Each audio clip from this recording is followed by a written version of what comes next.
Alors, bonsoir tout le monde. Bienvenue à cette assemblée publique de consultation pour un PPC-moi pour un 6 logis à Granada. Alors, je laisse la parole à Mme Josée Banville, directrice de l'aménagement du territoire et de l'urbanisme, pour cette assemblée de consultation. Donc, bonsoir tout le monde. Ce soir, nous avons un projet particulier de construction, de modification ou d'occupation d'un immeuble pour le 2154-2156 avenue Granada. Je vais juste changer la diapositive. Donc, le projet consiste à ajouter 2 logements à l'intérieur d'un bâtiment résidentiel existant qui comporte présentement 4 unités de logement pour porter le total à 6 unités. L'immeuble, comme je vous ai mentionné, est situé au 2154-2156 de l'avenue Granada. On peut voir le terrain en jaune sur la carte. C'est le lot 3 284 035 au cadastre du Québec. L'immeuble est situé dans un secteur résidentiel qui comprend de la faible et de la moyenne densité d'habitation.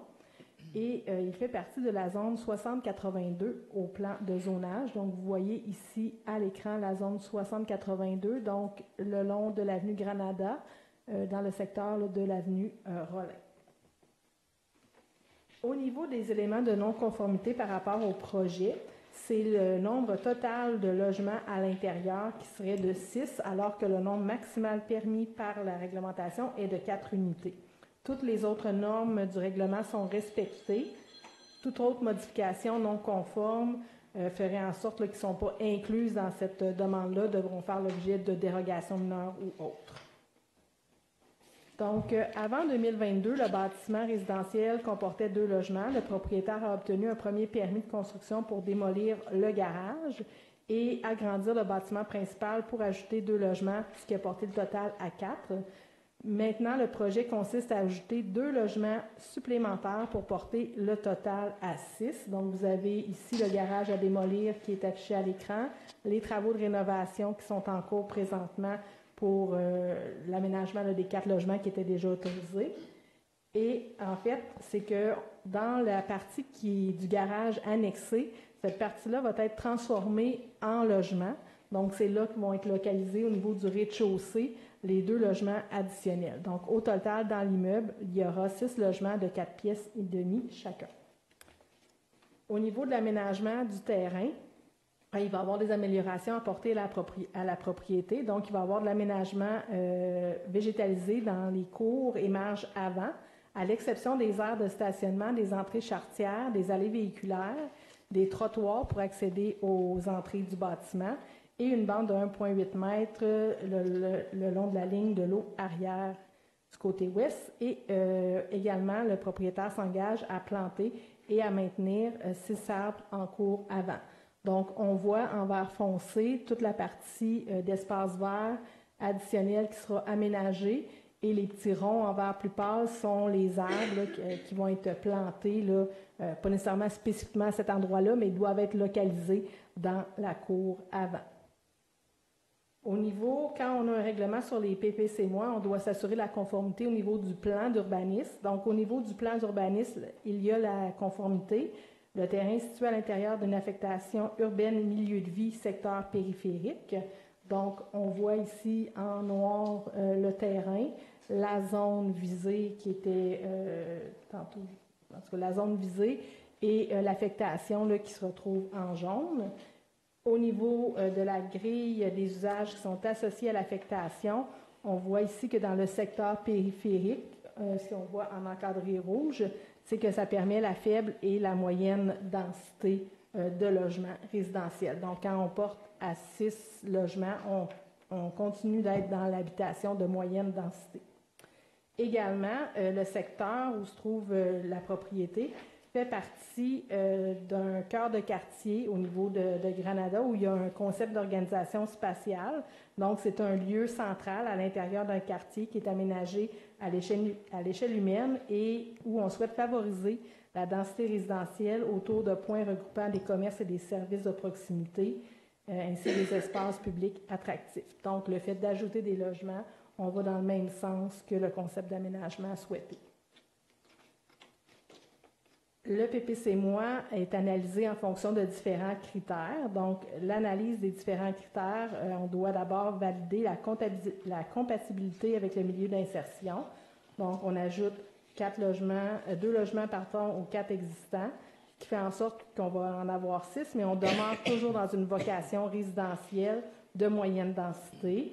Et la propriété est située sur un autre coin où il y a amplement aussi d'espace pour implanter la construction. Au niveau de l'intégration architecturale, les dimensions du bâtiment et les revêtements extérieurs choisis s'intègrent bien dans le milieu résidentiel du quartier environnement. Et le fait qu'on va démolir l'ancien garage qui donnait sur l'avenue Granada, bien, ça va améliorer l'aspect esthétique de la propriété. Au niveau des aménagements des espaces extérieurs, il y a au moins 4 cases de stationnement qui vont être situées en cour arrière et au moins 2 cases en cour avant. Donc, ça va répondre en fait aux besoins pour la propriété. Et l'aménagement de ces espaces-là va permettre une amélioration là, par rapport à la situation existante, puisque les aires de stationnement vont clairement être définies, alors qu'avant, c'était totalement gravier. Donc là, maintenant, on va vraiment avoir des endroits définis pour le stationnement. Pour l'organisation du projet dans l'environnement, mais l'espace vert aussi qu'on vient ajouter, en plus de l'encadrement au niveau des espaces de stationnement, ça va venir diminuer l'espace qui est minéralisé sur le terrain. Au niveau de l'organisation fonctionnelle, les aires végétalisées en bordure des rues vont améliorer la sécurité au niveau de la circulation automobile, puisqu'on va également venir réduire les entrées charretières pour accéder à cette propriété-là.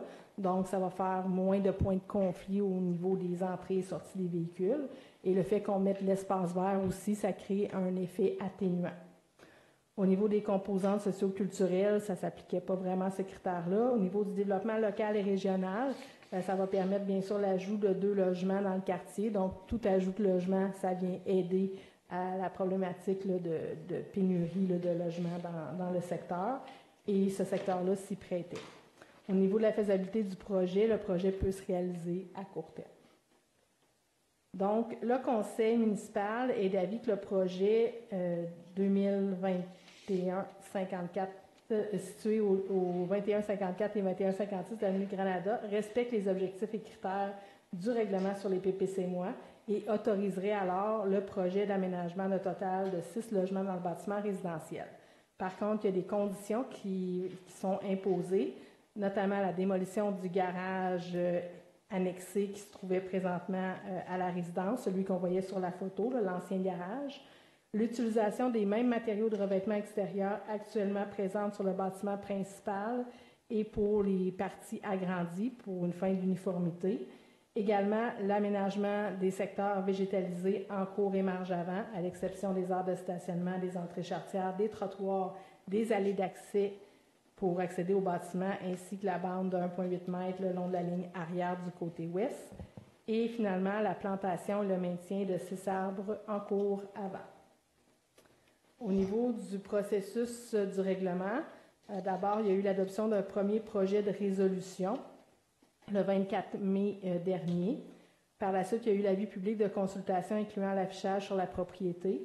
Ce soir, nous avons l'Assemblée publique de consultation et il pourrait y avoir l'adoption du second projet de résolution. Il faut dire que pour le second projet de résolution, on vient spécifier plus de détails au niveau de l'aménagement des espaces verts que je vous ai expliqué tout à l'heure versus le premier projet de résolution qui avait été adopté par le Conseil. Également, il y aura par la suite, si le Conseil adopte ce soir le second projet, il y aurait un avis public pour les personnes habiles à voter puisque le projet contient des dispositions susceptibles d'approbation référendaire parce qu'on parle d'usage, de nombre de logements. L'adoption de la résolution finale serait le 12 août pour une entrée en vigueur le 20 septembre. Alors, merci beaucoup, Mme Banville. Est-ce qu'en lien avec ce projet de PPC-MOI, il y a des commentaires dans la salle? Sinon, bien, ce sera apporté à l'ordre du jour de la séance publique. Merci beaucoup, Mme Banville.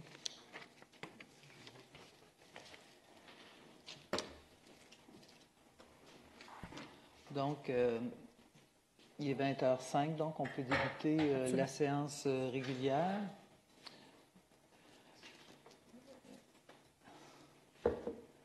Bonsoir, M. Chevalier.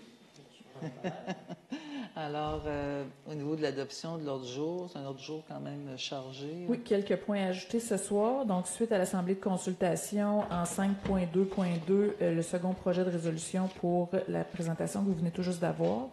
Dans la gestion du personnel, donc une fin d'emploi de salariés. Dans les correspondances, une autorisation d'événements additionnels pour Sport Expert Atmosphère sur la rue Gamble. En 9.2, dans les affaires politiques, une autorisation de dépôt au ministère de l'Économie et de l'Innovation concernant le lac Ossisco. Une résolution concernant le 100e Darnfield en faveur du Comité des loisirs Darnfield. Dans les recommandations de conseil de quartier, en 11.3 pour le secteur de Cadillac, nomination de 2 nouveaux membres du conseil de quartier. Et finalement, à 13.5 et 14.7 dans les règlements, un nouveau projet de règlement qui va modifier le zonage afin de permettre les lieux de retour pour la consigne élargie. On parle des retours des canettes. Merci beaucoup. Proposeur, appuyeur. J'en fais la proposition, Mme la mairesse Réal Beauchamp. Et je l'appuie, Sébastien Côté. Merci beaucoup, messieurs. En 2, l'approbation des procès-verbaux de la séance régulière du 17 juin et de la séance extraordinaire du 20 juin 2024. J'en fais la proposition, Guillaume Beaulieu. Et je l'appuie, Daniel Camden. Merci beaucoup. En 3, au niveau des suivis des dossiers politiques, quelques éléments que j'aimerais porter à votre attention. Premièrement, il y a eu la semaine dernière l'annonce des programmes d'aide pour la relocalisation de nos gens de la zone tampon dans le cadre du plan d'action gouvernemental. Donc, Mme Laforêt, la ministre, Mme André Laforêt, ainsi que le ministre du Travail, ministre régional, M. Jean Boulet, étaient de passage à Rouyn-Noranda pour annoncer les 2 programmes d'aide destinés aux locataires et aux propriétaires de la future zone tampon. Et à la suite de l'événement médiatique, la Ville a pris clairement position en exprimant publiquement quand même son inquiétude et quelques insatisfactions. D'abord, il y a le fait que les programmes ont été présentés avec empressement un peu pendant la période estivale. On sait qu'il y a des gens qui sont touchés, qui l'ont appris via les médias. On aurait souhaité peut-être une rencontre en amont avec les gens concernés. Aussi, ce qui inquiète la Ville, c'est la lourdeur aussi administrative pour les citoyens, pour les demandes d'indemnité ou tout ça, et les risques d'appauvrissement ou d'endettement qui peuvent menacer les propriétaires qui souhaiteraient aller vers une reconstruction à neuf.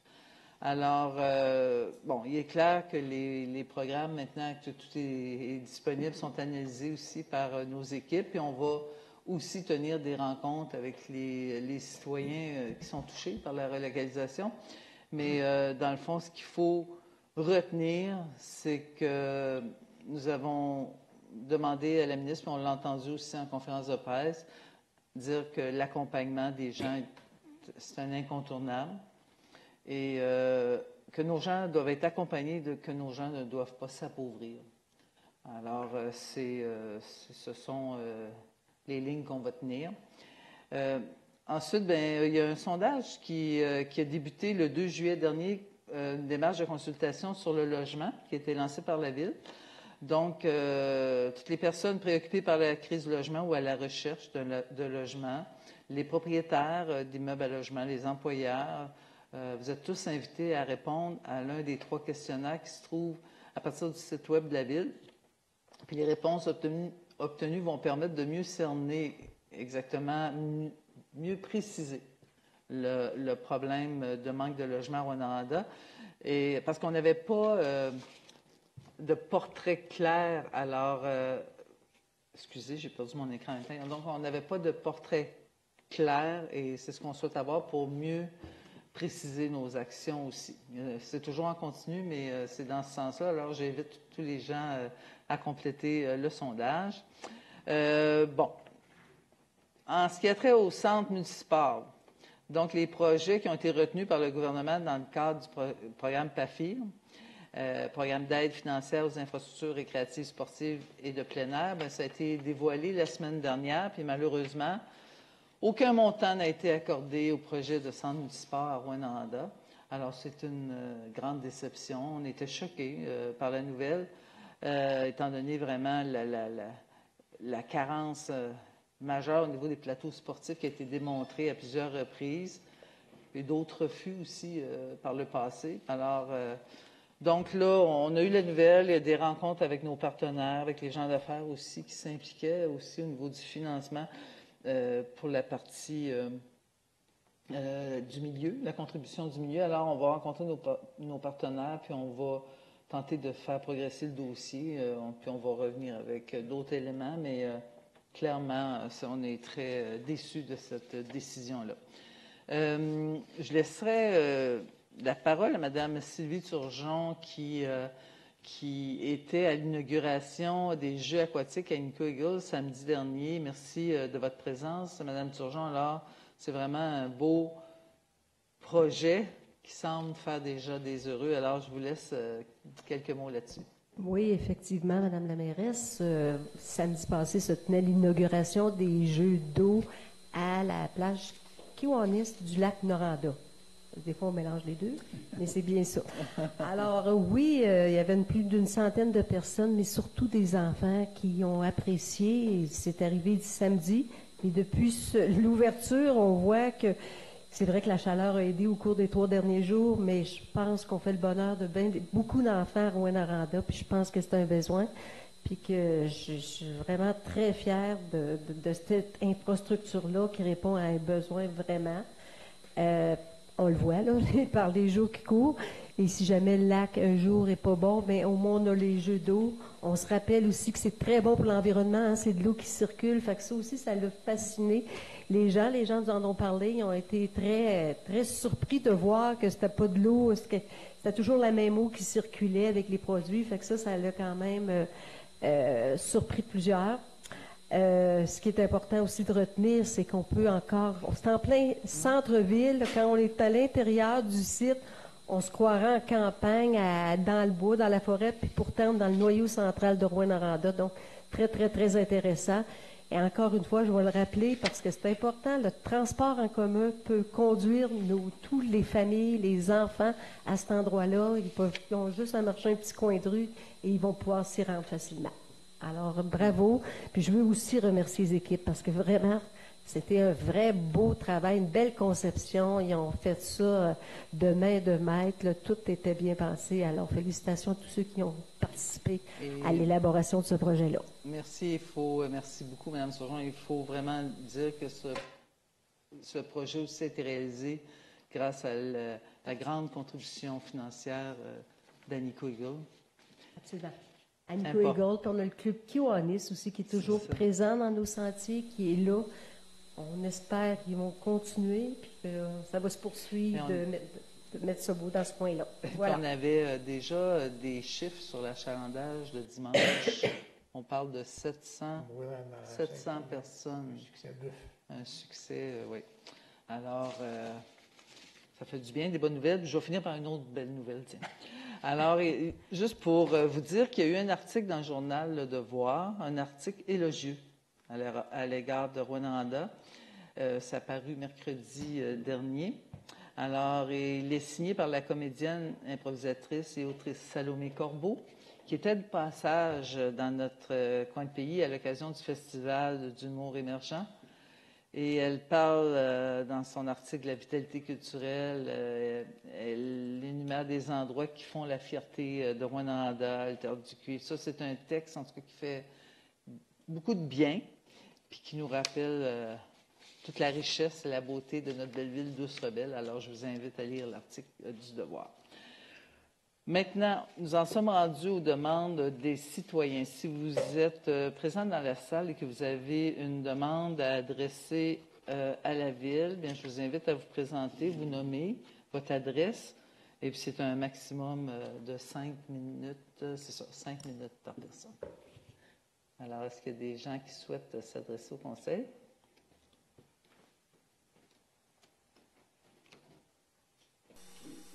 Bonjour. Jacques Laplante, la 63 avenue Richard. Le règlement de circulation qui a été adopté. J'ai eu une réponse du ministère tant qu'au rang des cyprès, au lac Boisclair et au rang Sawyer, qui est sur la 391, et qui comporte un deuxième panneau d'interdiction d'aller faire pour les camions, sauf livraison locale. Et puis, avec le règlement, j'avais mentionné que ça leur interdirait, que le ministère avait oublié de mentionner, de faire la petite mention qu'il avait mis dans le premier règlement.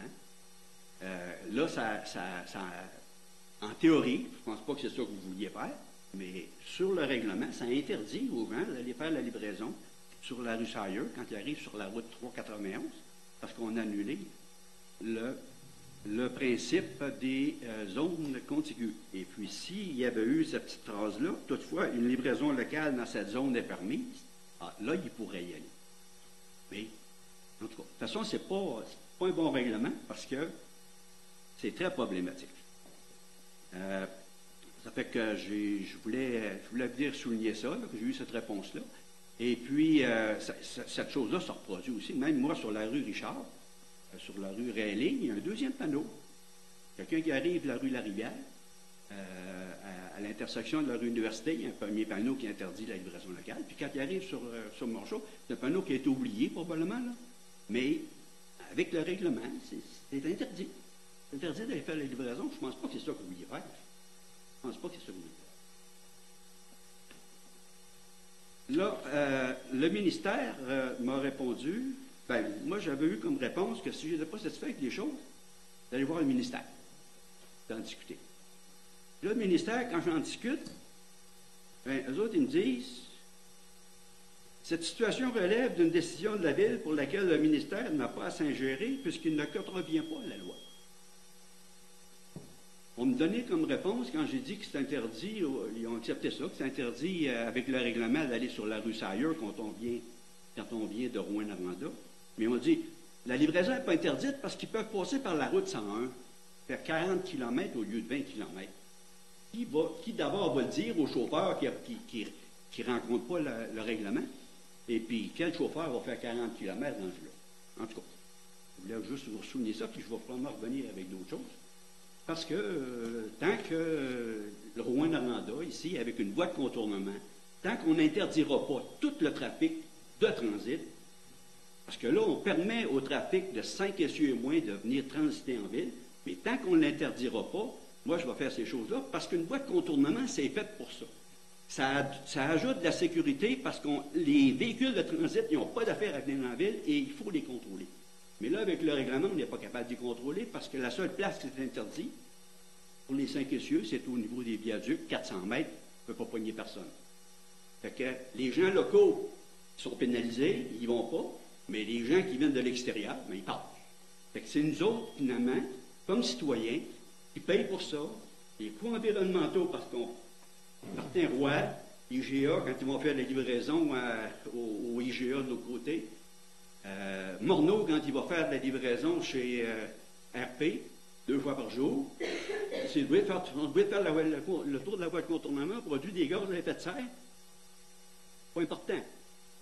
On diminue la sécurité parce que tous ces camions-là sont obligés de passer sur la rue de la Rivière où il y a un trafic énorme. On ne veut pas l'analyser, cette sécurité-là.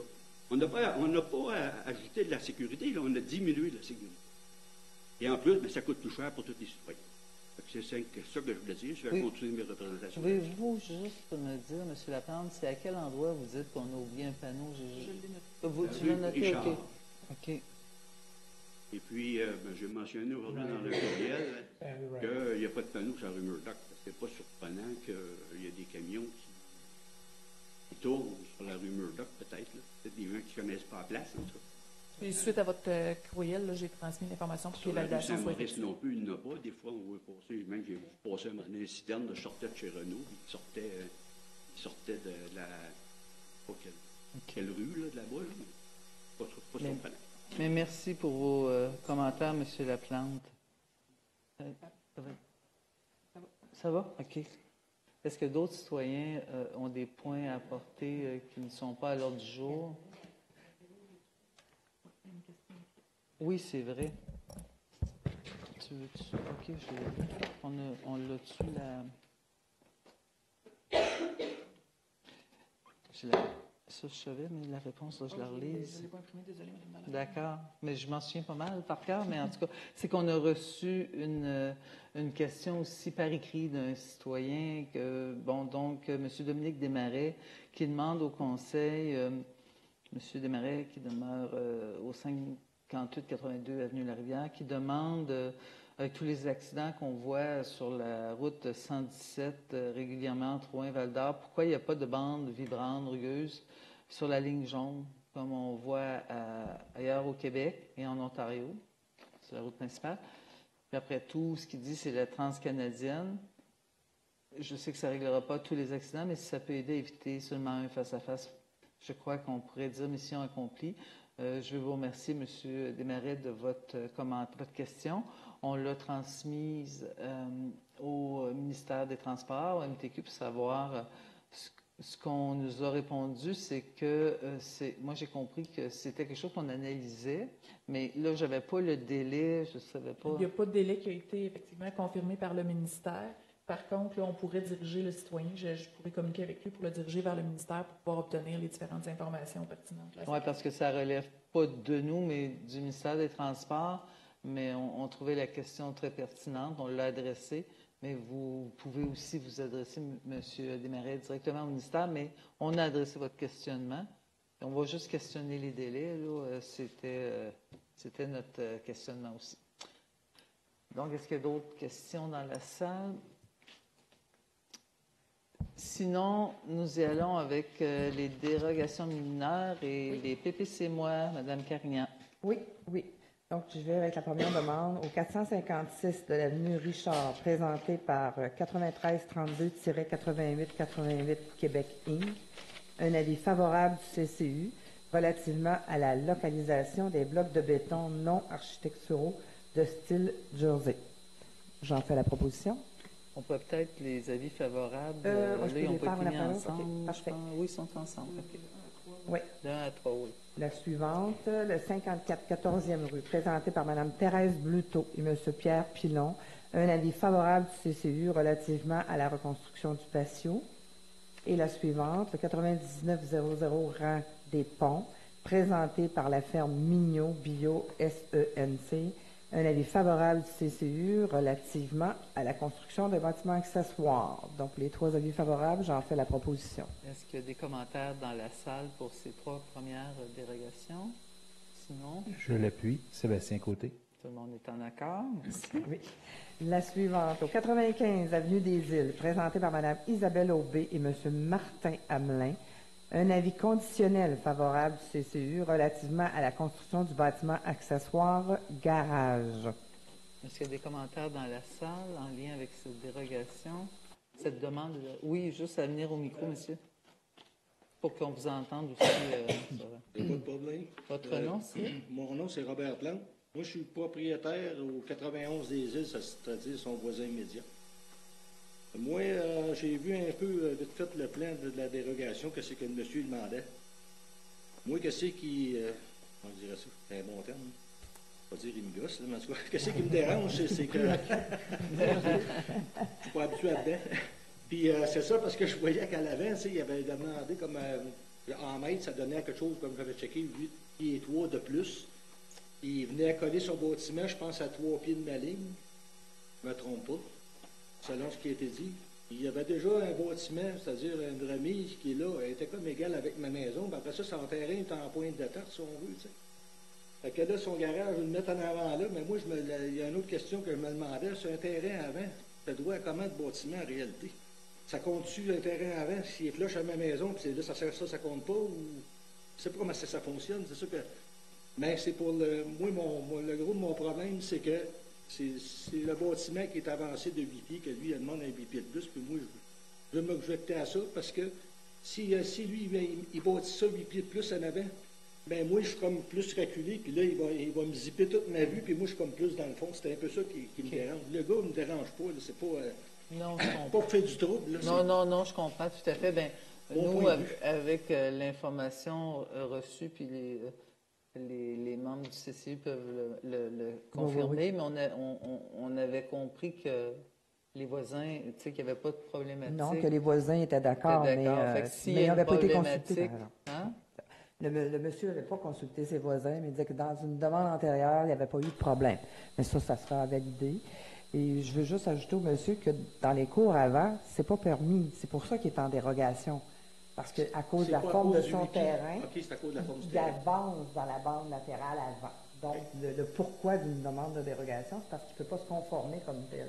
OK. Et en cours avant, non, on ne peut pas mettre plusieurs bâtiments. Là. C'est Ça, pas... je me demandais, il dit, J'ai moi, je juste- m'en vais à la ville, je décide que je me mets une remise sur ma pelouse. Non, non, La non, maison non, en non. arrière, ça Non, marche non, non, pas. c'est pas permis, ça. Je pense pas, hein? Alors, Non, pas du tout. peut-être, considérant ce que vous amenez, peut-être qu'on pourrait Oui, on peut reporter parce qu'on reporter sait la qu'il peut y avoir décision, un le temps de bien préjudice. vérifier ce que vous nous dites, là. Moi, je trouve que ça me cause préjudice, c'est par rapport à ça. J'ai rien contre le monsieur et ses projets, mais c'est parce que moi, je trouve que ça. Je perds de la visibilité, puis il est collé sur ma ligne en plus, puis là, il demande 8 pieds de plus que c'est qui est comme pas supposé, selon la dérogation. C'est ça que j'ai compris du dossier, mais j'en sais pas plus. Je suis Non, pas mais ça mérite là, qu'on... Qu'on le reporte, Est-ce effectivement. que, pour avoir les coordonnées tout à l'heure, là, monsieur... Je pense que vous êtes déjà venu au bureau cet après-midi. Oui. Donc, on va être en mesure de le recontacter. On va reporter le dossier, dans le fond, au 22 juillet, permettre de faire les validations Ça va additionnelles. nous permettre de faire les... Ah, pour regarder où est-ce que vous allez faire avec le dossier, exemple? Oui, oui, oui. Prendre la décision finale? Faire également l'analyse du préjudice aussi, comme vous nous dites. On va l'analyser exactement, votre préjudice que vous nous mentionnez. Oui. D'accord? C'est à cause que c'est ça, c'est de ma vision, puis tout en avant. Là, puis moi, je suis comme plus en arrière. C'était un Fait peu... qu'on va là... Ça n'aurait pas été de ça, ça ne m'aurait pas dérangé, mais là, c'était bon, je trouvais que c'était un peu... Non, c'est fait pour ça, là, ce qu'on fait dans les séances publiques. Alors, on va vous faire un suivi là-dessus, monsieur. On va reporter notre décision. Ça va me prendre une résolution pour... J'en fais la proposition du report. Et je l'appuie.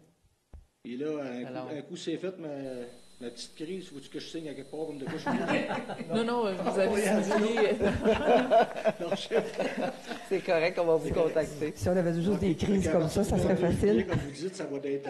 c'est là que vous allez rendre la décision. La décision. Le 22, mais on va vous contacter pour encore mieux comprendre la OK. Il problématique. va y avoir une adresse courriel ou téléphone? Bien, ça, je pense Ah, qu'on ben, ne peut pas vous donner ça là, parce que plein de monde vous écoute sur Facebook présentement. Donc, Faut penser à qu'est-ce ça. que c'est? Bon, mais c'est bien. Mais Madame Tousignan, vous avez les coordonnées de monsieur. Ou bien vous pourriez les laisser à ma collègue juste à la sortie, l'autre côté, pour qu'on puisse vous contacter là, avant le 22. Bon, mais je vous remercie beaucoup. D'accord, merci, monsieur Merci. Plante. Donc, on poursuit avec les déros.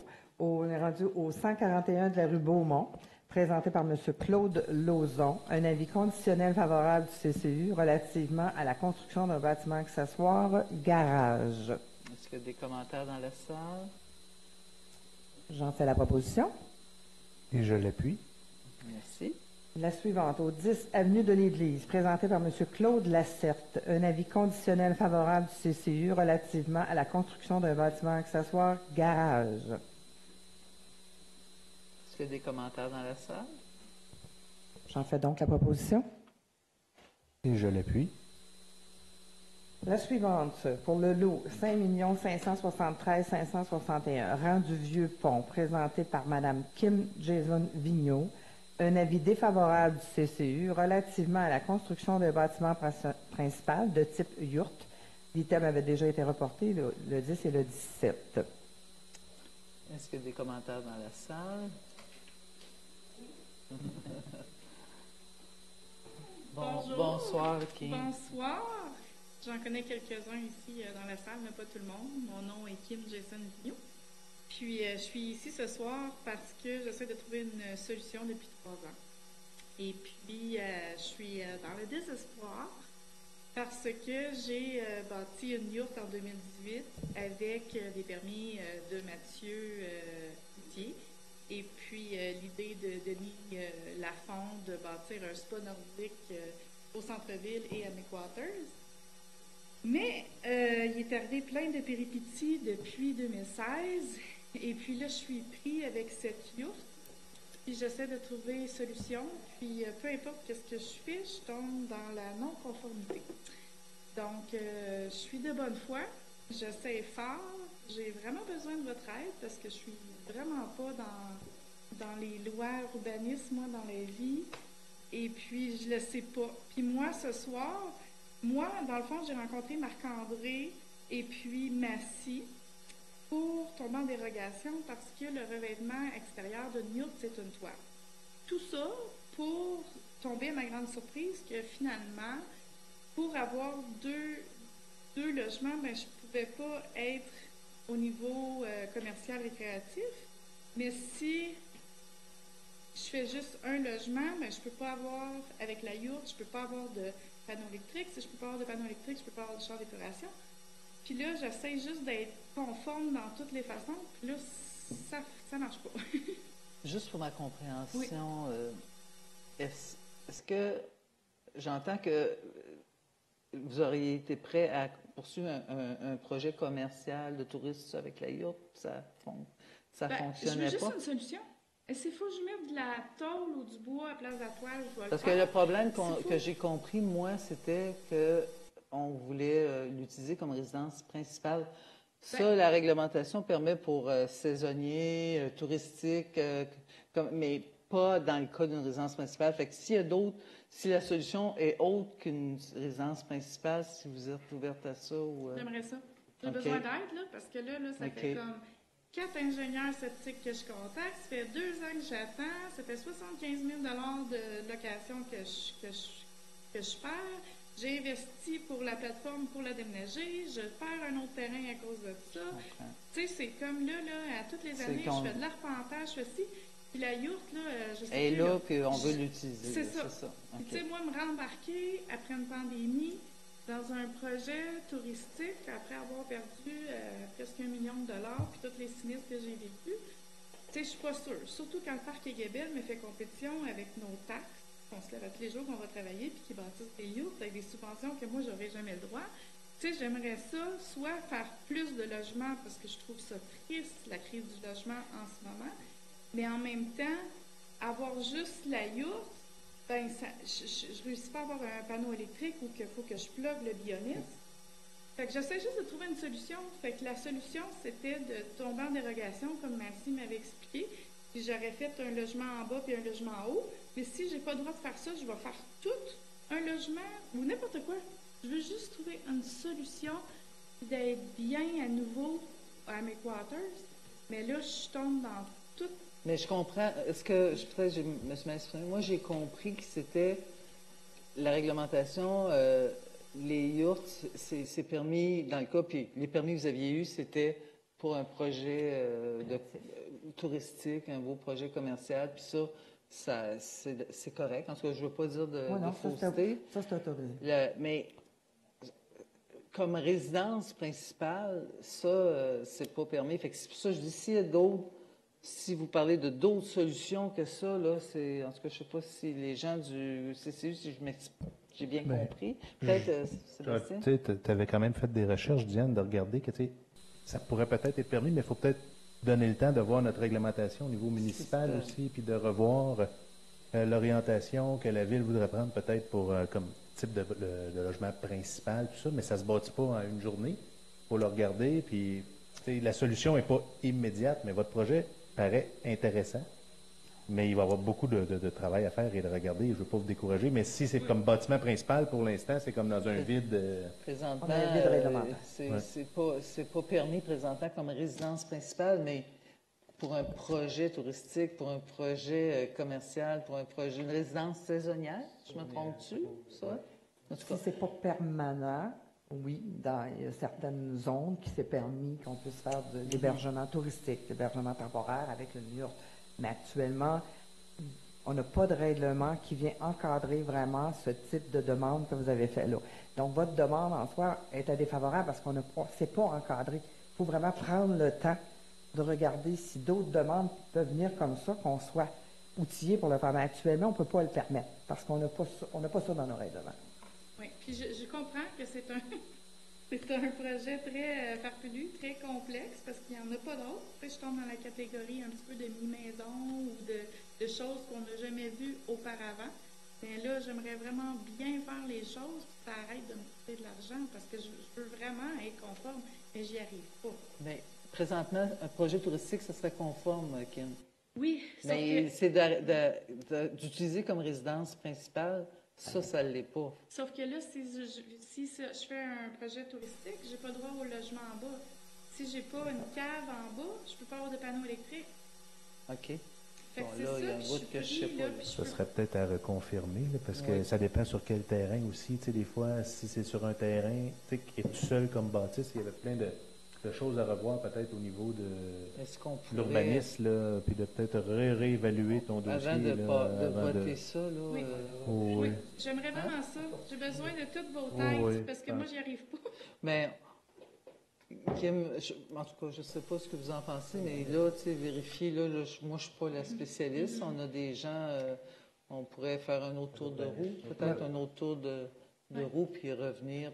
Parce que j'ai appelé fournisseurs, il y a des municipalités qui sont de plus en plus ouvertes à ça, mais ça prend du temps. C'est ça. Je suis consciente. C'est le temps qu'on Ça prend de l'ouverture puis de la créativité, bien de la créativité. Mais là, je ne sais plus quoi faire avec. Là. Je t'avais de te l'envoyer sa rivière, ou là, je ne sais plus.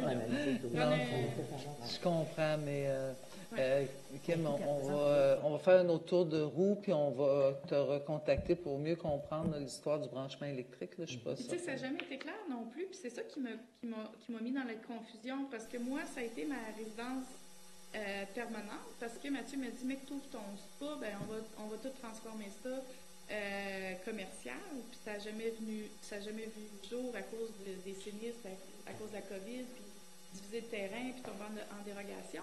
Mais tu sais, j'ai jamais payé non plus de taxes commerciales là-dessus. Fait que, selon moi, tu sais, je le sais que c'est aujourd'hui que je comprends qu'il m'avait donné un permis touriste commercial.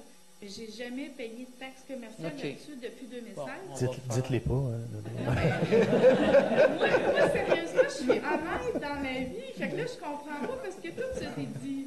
Puis je suis désolée. Non, mais on entend, là. On va. Je sais, Kim, qu'on avait reporté, mais on va reporter encore pour être sûr d'avoir encore plus d'informations. Merci à vous. Ce sera reporté au 22 juillet pour permettre les validations. Là, il faut que je revienne le 22 juillet. Ben, on va vous recontacter. Non. Ils vont vous avoir parlé avant, là, effectivement. OK. Merci. Donc, Kim. je fais la proposition pour le report de ce dossier. Je l'appuie. Merci. Donc, on serait rendu à une dernière dérogation au 1334 chemin de la baie de l'île, présenté par Mme Julie Doré. Un avis défavorable du CCU relativement à la construction d'un bâtiment accessoire remise. On sait qu'il y avait eu un dépit. Est-ce qu'il y a des commentaires? Je pense qu'il y a des commentaires. Ah oui, dans la OK, salle. d'accord. Vous pouvez vous avancer. Avancez-vous, madame. OK, excusez-moi. Je l'avais vu. Bonjour, je m'appelle Julie Doré. Donc, j'étais un peu tombée des nues. Là. Je ne savais pas que c'était défavorable. On m'avait dit que c'était favorable, sauf qu'il y avait quelques petites questions. Donc, je voulais savoir pourquoi. Là. En fait, ce que j'ai compris, c'est que la recommandation était défavorable, mais que il y avait été Il y avait eu des échanges par la pour la suite. déplacer, c'est ça?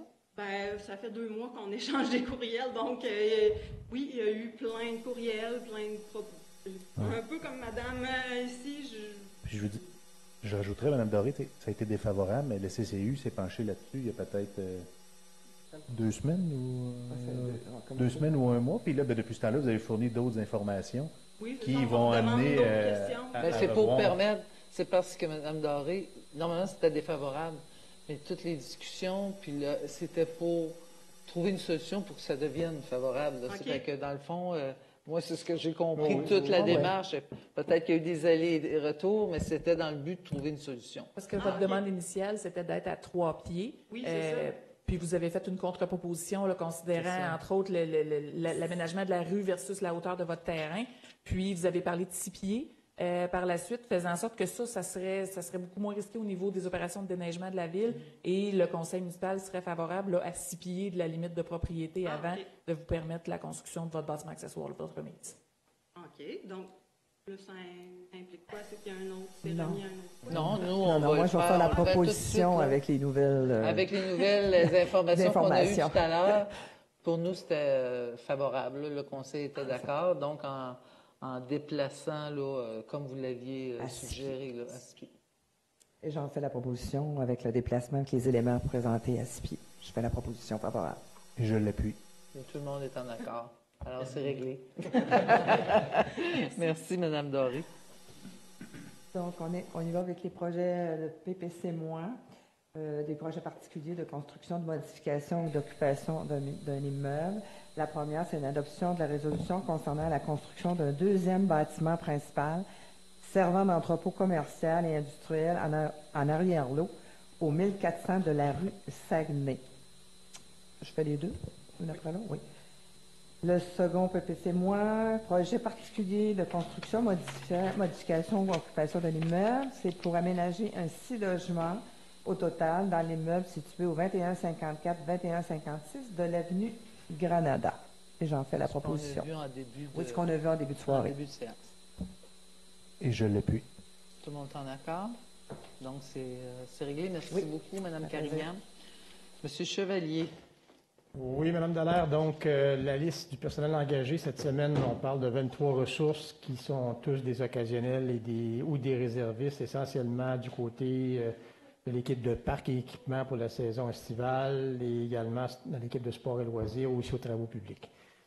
Donc, voilà pour le personnel engagé. Les nominations, M. Sacha Bilodeau au poste de contremaître voirie, M. Benoît Falardeau au poste de planificateur, M. Michael Trudel au poste de contremaître aux immeubles. Signature de contrat de travail de Mme Anne-Marie Bergeron. On a une fin de l'emploi du salarié 04074. Alors, on va prendre une résolution pour l'ensemble de ces points. On fait la proposition, Sylvie Turgeon. Et je m'appuie, Guillaume Beaulieu. Merci beaucoup. On va poursuivre avec l'octroi de contrat. Donc, première ratification du contrat de gré à gré à 751-8218 Canada Inc. à HKR Consultation pour des services professionnels visant la surveillance des travaux de la ruelle Saint-François-Châteauguay au montant de 81 640 et 88, taxes incluses. Acquisition de VUS électrique chez Thibault Chevrolet Cadillac Buick GNC de Rouyn-Noranda Limité au montant de 67 110 et 60 sous, taxes incluses, étant la plus basse conforme. Ratification du contrat de transport par autobus pour la saison 2024 d'animation jeunesse à Transport scolaire Rouyn-Noranda Limité au montant de 58 927 et 39 sous, taxes incluses, étant la seule reçue et conforme. Acquisition de matériaux d'aqueduc et d'égouts pour des travaux sur la rue Victor à Wolseley Industriel Canada Inc., municipal au montant de 56 107 et 51 sous, taxes incluses, étant la plus basse conforme. Fourniture d'abrasifs pour la saison 2024-2025 à Béton Fortin au montant de 209 110 et 78 sous, taxes incluses, étant la plus basse conforme. Réfection de la toiture de la caserne principale où les industries parts incorporées au montant de 611 648 et 60 sous, taxes incluses, étant la plus basse conforme. Services professionnels visant les études géotechniques d'avant-projet 2025 à CIMA SENC au montant de 109 478 et 62 sous, taxes incluses, ayant obtenu le plus haut pointage au terme du comité de sélection. Et finalement, participation au regroupement de l'Union des municipalités du Québec, l'UMQ, concernant l'achat de différents produits chimiques utilisés pour le traitement des eaux. Alors, merci pour ces octrois de contrat. Vente de terrain. Excusez. J'en fais la proposition. Sébastien Côté. J'ai l'appui, Daniel Camden. Merci. Vente de terrain, donc, vente du lot 4 644 014 au cadastre du Québec, chemin des Chutes, quartier de Relais, à Mme Annie Bélanger et M. Stéphane Dussault. Autorisation de signature d'un protocole d'entente avec les immeubles DCL incorporés pour la vente du lot 6 408 948 au cadastre du Québec, situé sur la rue Père-Ouest. Alors, pour ces ventes de terrain? J'en fais la proposition, Réal Beauchamp. Je l'appuie, Guillaume Beaulieu. Merci. Et on termine avec les autorisations de signature. Donc, le premier de l'avenant 3 à l'entente Accès Réseau Entreprise Québec concernant la convention d'aide financière. Et finalement, autorisation de signature du deuxième avenant à la Convention d'aide financière du MCC, le ministère de la Culture, des Communications, dans le cadre du programme de soutien au milieu municipal en patrimoine immobilier. J'en fais la proposition, Guillaume Beaulieu. Et je l'appuie, Sylvie Turgeon. Merci beaucoup, M. Chevalier. Alors, M. Beaulieu. Oui. Olivia Barry, c'est un nom dont je pense qu'on n'a pas fini d'entendre parler, en train de se tailler une belle place dans nos mémoires, et j'espère que ce n'est qu'un début.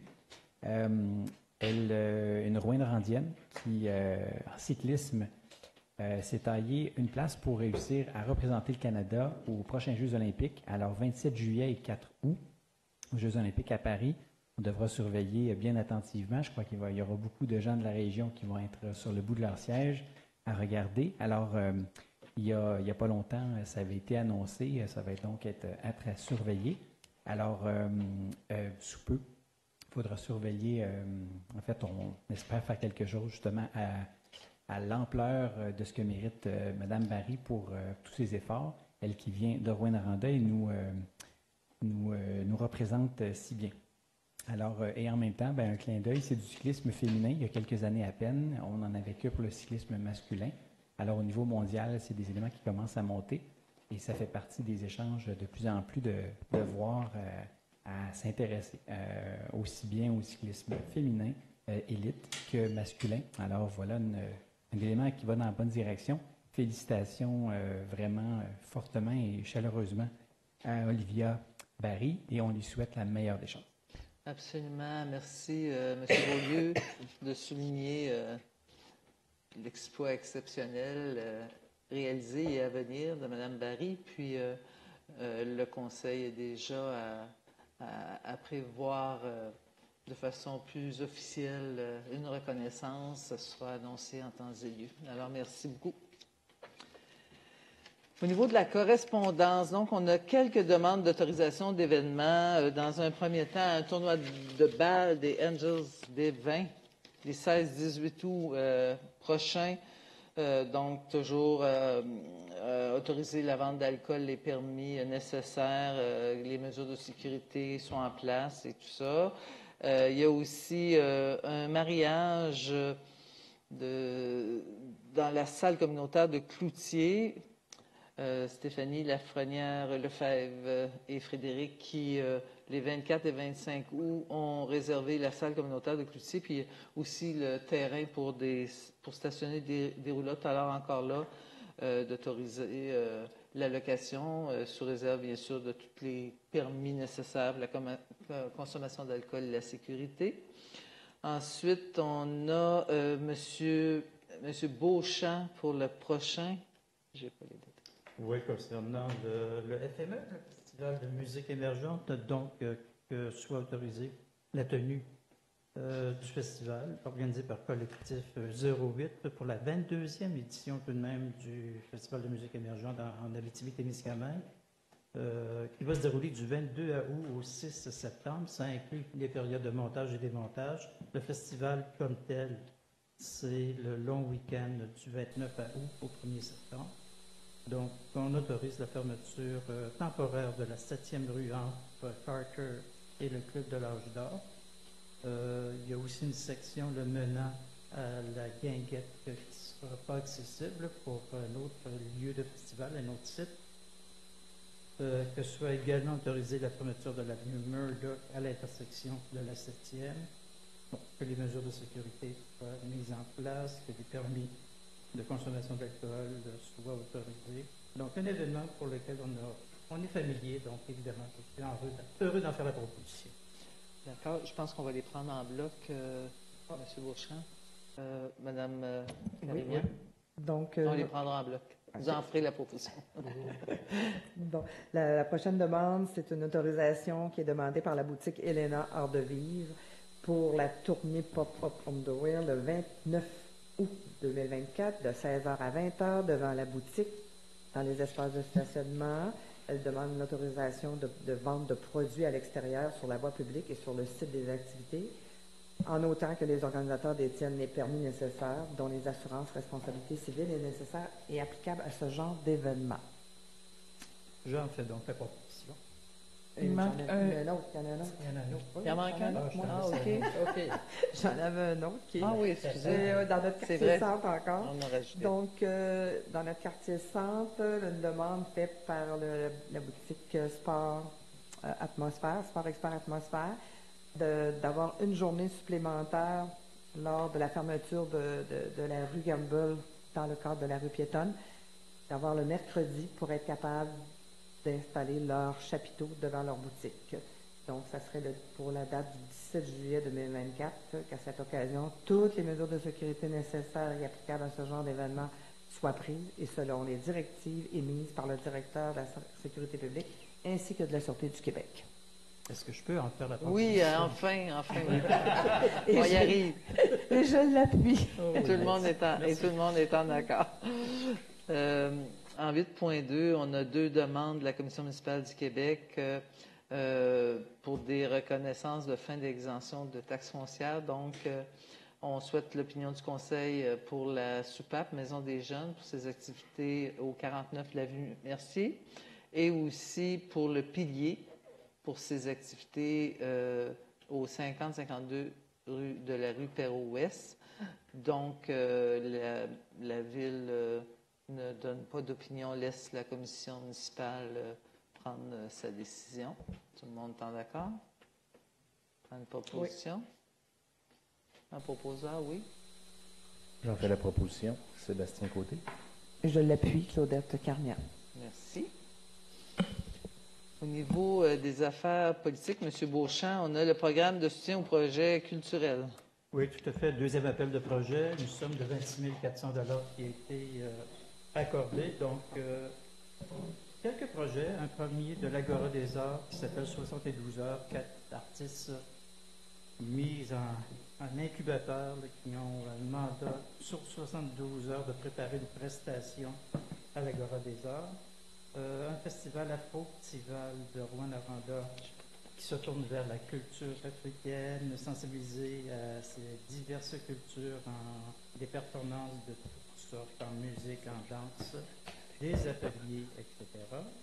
Par après, troisième événement de centre entre femmes qui présente le club de lecture estival sur la justice environnementale. Ça se passe à Guipresse, rue Carter. C'était club de lecture. L'événement est prévu pour le 10 juillet, entre le 10 juillet et le 21 août. Je rewindais un peu le festival Afro-Festival 26 octobre. Et puis l'Agora des Arts, c'était le 14 septembre. Par après, le club, un événement qui s'appelle le Club social qui aura lieu à l'Écart. Donc, c'est en lien avec la biennale d'art performatif. Des présentations très particulières qui va se passer au cabaret de la dernière chance. Diffusion les 18 et 19 octobre. Corporation Maison du Moulon, atelier d'écriture avec les aînés. Une proposition intéressante là, qui les amène à réfléchir, à nous présenter leur parcours dans l'histoire. Et puis, ils auront beaucoup d'accompagnement au niveau du service du comité d'histoire Rouen-Noranda, donc un beau projet pour les aînés. Production Sénat, tournée rurale, dans le cadre du Festival du cinéma. Donc, une sortie dans des municipalités qui aura lieu le 5, 12 et 19 octobre à Arnfield, Montbrun et Cadillac. Et enfin, le cirque athée, Abitibi-Témiscamingue, Magie de Noël, donc visite de résidence de personnes âgées, où les personnes âgées pourront inviter leurs familles, leurs petits-enfants, pour se faire raconter et se faire chanter la féerie de Noël. Et puis, ces personnages-là très ludiques apparaîtront aussi dans la population, dans des endroits publics. Donc, ça se passe du 21 décembre au 5 janvier. Tout ça. Je fais la proposition, évidemment. Et je l'appuie. Guillaume Beaulieu. Madame Dallaire, je voudrais me retirer de cette décision. D'accord, c'est noté, M. Dallaire. Madame la greffière, pour les 2 autres points, je vous demanderai peut-être de donner le contexte. Sans problème. Donc, pour l'autorisation de dépôt d'un projet au ministère de l'Économie et de l'Innovation, dans le cadre du plan d'action gouvernemental, le ministère des Affaires municipales a annoncé une somme de 4,6 millions pour le projet de réhabilitation et décontamination mise en valeur du lac Ossisco. Il s'agit donc, pour pouvoir toucher ces sommes-là du plan d'action gouvernemental, c'était nécessaire de déposer un projet au ministère en collaboration avec le collectif Territoire et avec principalement l'organisme Bassin Versant du Témiscamingue. Donc, 3 partenaires principaux, mais d'autres partenaires aussi à venir dans ce projet-là. Il s'agit d'autoriser le dépôt pour pouvoir bénéficier des sommes et pouvoir réaliser les différentes actions là, en lien avec ce projet. Est-ce que vous voulez que j'aille avec l'autre aussi? Oui. Donc, on sait que dans les prochaines semaines aura lieu là, les célébrations concernant le 100e d'Arnfield. Le conseil municipal avait autorisé là, le financement des activités. Par contre, une résolution n'avait pas été adoptée en bonne et due forme, donc la ville de Rouyn-Noranda contribue à la hauteur de 15 000 $ auprès du comité des loisirs d'Arnfield pour la réalisation de ces activités qui sont prévues, là, je pense, 27-28 juillet, si ma mémoire est bonne. Alors, un proposeur pour le dépôt du projet du lac Ossiko MEI et le Arnfield le 100e. Donc, j'ai fait la proposition, Réal Bouche. Et je l'appuie. Merci, M. Et moi, juste pour le point 9.3 pour Arnfield, j'aimerais me retirer de la décision pour éviter un conflit d'intérêts apparent. C'est noté, M. Beaulieu. Alors, Mme la greffière, pour les procédures administratives. Oui, donc, emprunt au fonds de roulement. On parle dans le secteur des quartiers nord, donc d'Estor d'Alembert, Clérici, Montbrun, une somme totale de 27 300 $ pour remorques, système d'arrosage pour fleurs et patinoires. Ensuite, pour les services de proximité, poubelles, ordures et recyclage pour les parcs de quartier pour 17 000 $, affichage pour rampes de mise à l'eau et quais dans les quartiers pour 2 300 $, et finalement, pour les travaux publics, équipement de cadenassage pour réseau d'aqueduc pour 20 100 $. Est-ce que vous voulez que j'aille en bloc? Oui, on va y aller en bloc. Donc, dans le cadre du Fonds Région Ruralité, volet 3, signature innovation, la Ville a reçu des sommes du ministère de l'Économie et de l'Innovation et souhaite maintenant là, confirmer par résolution l'attribution des sommes pour les travaux associés au projet de réaménagement de la place Dr. Réal Lacombe. Ensuite, au niveau de l'état du trésorier, au 8 juillet 2024, on parle dans le fond des sommes qui sont impayées à la Ville au niveau de la taxation et l'autorisation d'entreprendre les procédures judiciaires pour ces taxes impayées. Et finalement, dernier point qui nécessite une résolution, donc l'adoption du projet de schéma de couverture de risque incendie 2024-2034 suite aux diverses consultations publiques qui ont été tenues au cours du mois de juin, donc pour permettre l'envoi là, au ministère de la Sécurité publique. Un proposeur. J'en fais la proposition. Pierre. Et je l'appuie, Guillaume Beaulieu. Merci. Les 3 derniers points ne nécessitent pas de résolution. Il s'agit tout simplement de dépôt, mais qui permettent, dans le fond, la correction de la résolution 2024-143 par rapport à un PIIA pour l'immeuble 138-140 8e rue. L'employé qui avait fait l'analyse du dossier a vu une couleur beige dans les matériaux. Par contre, c'était plutôt un brun et pour éviter une confusion, là, plus tard que quelqu'un dise que les travaux n'étaient pas conformes à l'autorisation, il s'agit de corriger cet élément-là. La résolution 2024-550, une coquille s'est glissée dans le numéro de lot, donc on vient tout simplement corriger le numéro de lot. Et finalement, pour la résolution 2024-569, un bout de phrase était manquant pour savoir de quel poste budgétaire les sous devaient provenir. Donc, on vient s'assurer là, que la résolution est conforme. Donc, il s'agit tout simplement de procès-verbaux de correction pour permettre là, les suivis de dossier. Donc, pas besoin de résolution. Pas de résolution. Un dépôt. Merci beaucoup, Mme Touzian. Donc, nos conseils de quartier, quelques recommandations. Conseil des quartiers d'Estor, la répartition de l'enveloppe des dons subventions pour 2024, un montant de 2 000 $ serait attribué au Club de l'Âge d'Or, les Étoiles d'Or de Destor. Ensuite, à McWaters, la répartition aussi de l'enveloppe des dons subventions pour 2024. On parle de 1 200 $ le Comité des loisirs, 600 $ le Cercle des fermières, 600 $ l'Association des riverains Lac-Joanne et Vaudrey et 600 $ pour le Club de l'Âge d'Or. Pour Cadillac, encore là, la répartition de l'enveloppe des dons et subventions, on parle de 3 000 $ pour la Corporation de développement économique des Cadillac. On parle, toujours pour Cadillac, du renouvellement du mandat de Mme Mireille Leblanc au sein du conseil de quartier et de la nomination de 2 nouveaux membres, en la personne de M. Paul Urtubise et de Mme Diane Bellumeur. Alors, un proposeur pour l'ensemble de ces recommandations de quartier. J'en fais la proposition, Daniel Camden. Et je l'appuie, Guillaume Beaulieu. Merci beaucoup. En 12, l'approbation des comptes qui totalisent 17 4 815 et 7 sous. Un proposeur. J'en fais la proposition, Yves Trollet. Merci. Et je l'appuie, Guillaume Beaulieu. Merci. Aux avis de motion. Oui, plusieurs avis de motion ce soir. Dans un premier temps, au niveau de différentes modifications du schéma d'aménagement et de développement révisé, le SADA, qui ont été réalisées au cours des derniers mois, là, depuis l'automne dernier. 3 modifications qui ont été approuvées par le ministère des Affaires municipales. À la suite d'une modification au schéma, il est nécessaire d'adopter des règlements de concordance pour venir rendre conforme le plan d'urbanisme et ensuite les règlements d'urbanisme. Donc, ce soir, on propose 3 règlements. Donc, un premier qui va modifier le plan d'urbanisme 2015-843, un deuxième qui va modifier le règlement de zonage 2015-844 et un autre, le 2015-847, concernant l'émission des permis et certificats. Ensuite de ça, un règlement qui modifie le règlement 2023-1275 sur la tarification afin d'ajouter des tarifs pour l'achat de compteurs d'eau ainsi qu'intégrer les tarifs pour les divers services de la bibliothèque municipale. Un règlement qui modifiera également le règlement de lotissement 2015-845 pour préciser la condition permettant la création d'un lot enclavé et également permettre une opération cadastrale créant un lot ne répondant pas aux dimensions et superficies minimales lorsque la propriété est séparée par une emprise de chemin de fer ou une piste cyclable sous certaines conditions. Également, un règlement qui modifie le règlement relatif à la démolition d'immeubles 2023-1237 afin d'exenter de l'application du règlement les bâtiments non patrimoniaux ayant perdu la moitié de leur valeur à la suite d'un sinistre et clarifier le fait qu'un avis public n'a pas à être publié dans les journaux dans le cas d'un bâtiment autre que patrimonial.